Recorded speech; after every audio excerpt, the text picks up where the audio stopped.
Elon Musk and Microsoft's insane partnership will change everything. Elon Musk is a great entrepreneur who has an uncanny eye for profitable partnerships, and in this video, we will look at his latest partnership with Microsoft and how his company SpaceX stands to benefit massively from it. If you desire to grow in business, partnerships are the way forward. However, you need to choose the best partnerships for your business, otherwise you will not get the growth you desire. Before we dive into Elon Musk's latest partnership, we will look at why Musk and Microsoft are estranged bedfellows. One of the most popular billionaires is Bill Gates, who co-founded Microsoft. Thanks to his effort, Microsoft became a household and enterprise name for many years. Gates were the face of Microsoft and the richest man alive, just as Musk is the face of Tesla and the richest man alive. Gates is no longer involved in the day-to-day operation of Microsoft after he handed it over to Steve Ballmer in 2000. When Ballmer handed over to Satya Nadella in 2014, Gates was further removed from the running of Microsoft. However, for many people, especially the old-timers, the association between Gates and Microsoft remains. The problem is Musk is not a big fan of his fellow billionaire Gates, and the feeling are mutual. The pair have butted heads on several subjects, even including the ones both of them are working together. Musk prefers everybody buys his Tesla cars, especially fellow billionaires. However, while Gates agrees Tesla has helped drive innovation and the adoption of electric vehicles, he likes to purchase his zero-emission vehicles from other brands. Gates used parts of his enormous wealth to buy a Porsche and not a Tesla, a purchasing decision that didn't please Musk. In response, Musk said his conversations with Gates have been underwhelming. In the thick of the pandemic, the older billionaire tried to caution. Musk's choice of word about COVID-19 reminded the younger CEO that his expertise was in electric cars and rockets. They should not opine about the pandemic at that point. However, both billionaires were fighting the pandemic in their ways, with Gates pledging $100 million and Musk using some of Tesla's resources to produce ventilators, and even working with the company Gates was an investor is to create a device for making vaccines. But of course, Musk was fighting hard to keep his factory open and production moving, even threatening to move out of the state. Now, long after that, Gates wrote a blog about whether he questioned whether it was practical to make battery-powered heavy-duty trucks without mentioning Tesla.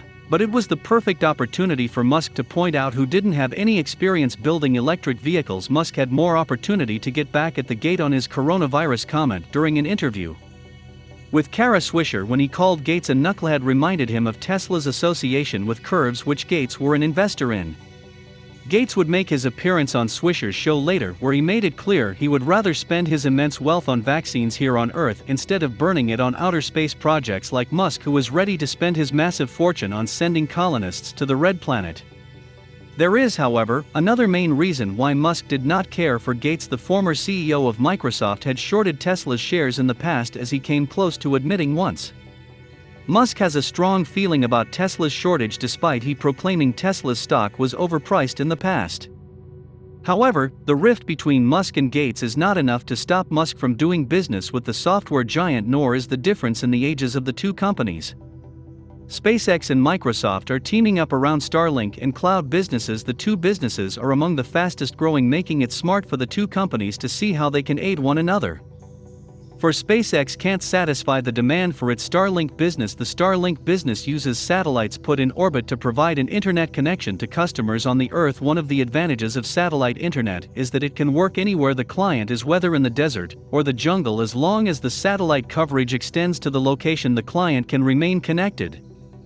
SpaceX is sending up satellites rapidly to be able to cover the entire planet in a short while. There are about 2,000 stalling satellites in orbit already, but SpaceX will need tens of thousands of satellites to achieve this goal of covering the whole Earth. SpaceX has an advantage as a rocket company, so it will launch its satellites. However, SpaceX is launching satellites for its would-be competitors too, but it is so far ahead of the pack as not to be worried. About $500 you can get a receiver dish, after which you pay a flat rate of $99 to access fast-speed internet. SpaceX recently found a cheaper way of producing the receiver, although it will not affect the price customers pay for the dish. SpaceX has been absorbing the production cost before, with more than 700,000 people trying to become a customer. SpaceX's factory, which makes 5,000 units per week, will be kept busy for a long time. Microsoft too has been recording lots of success in its cloud business known as Azure. Revenue from the segment grew a massive 48% year-on-year, as it captured 22% of the global cloud market, second only behind Amazon Web Services. Azure is used by developers, IT professionals and enterprise clients for networking, storage, mobile web application services, artificial intelligence, the Internet of Things, and many other computing needs. So, at what point do SpaceX's Starlink and Microsoft's Azure cloud businesses converge? First, SpaceX welcomes enterprise or business customers to Starlink, and these are the clients Microsoft is going after most with its cloud solutions. Microsoft wants to get every business on board its cloud business wherever they are, whether in the jungle of the Amazon or the North Pole. For this to happen, the clients need a strong internet connection, where Starlink comes in. The Redmond giant has worked on mobile data centers, or Azure modular data centers, which can work in isolated places. These mics can be moved about as required, and each one is equipped with servers that can store data. These mics can function as a cloud on their own, as they have networking capabilities, so other computers can connect to them locally to back up their data there. However, these mics can back up their data to Microsoft's online cloud with an internet connection. Microsoft only needs to find a way to link these mics to its network wherever the mics are. The best option would have been through the optical fiber. But that is not always practical. The mics are shipping containers that are already in operation. Even in the most challenging spots, they have their cooling systems to keep the servers from overheating. They are used by the military on mining sites far away from town during disaster relief efforts.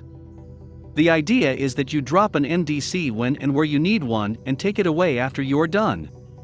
MDC operators have the option to run the data center completely offline if their operation can be completed locally. This means all the computing and storage will take place locally. However, with Starlink's fast satellite internet, MDC operators can upload data from the MDC to the online cloud in real time, meaning all their data will be backed up in the cloud apart from the offline servers, or if they prefer, the MDC operators can choose to delay back to scheduled times. With this deal signed between SpaceX and Microsoft, every MDC will have a Starlink receiver dish to provide an internet connection anywhere. The two companies have mutual customers, given that lots of businesses use Microsoft Azure already and will plan to use Starlink services. Well, the two companies will be able to retain these other companies, so it is a win-win for SpaceX and Microsoft. But why exactly did Microsoft decide to go with SpaceX? Here is a comment from the Vice President of Azure Global at Microsoft, Tom Keene. SpaceX is of course the name that people immediately think of when they think of innovation and the evolution that's occurring to bring space technology into the 21st century. Microsoft, however, is not the only company hoping to leverage SpaceX's Starlink internet service to push its cloud business. Microsoft's competitor Google has also signed a deal with SpaceX that will even make the space company install some of its ground stations inside Google's data centers. That's at the end of the video. Hope you like this video, plus thank you for spending some time with us, and please let us know in the comments section below about the video. A gentle reminder: subscribe to our channel for more content just like this one, and also press the bell icon to get notified about our new uploads. Hey people, you thought it was great to see this video. If you want to see which videos we have on our channel, then you can click above.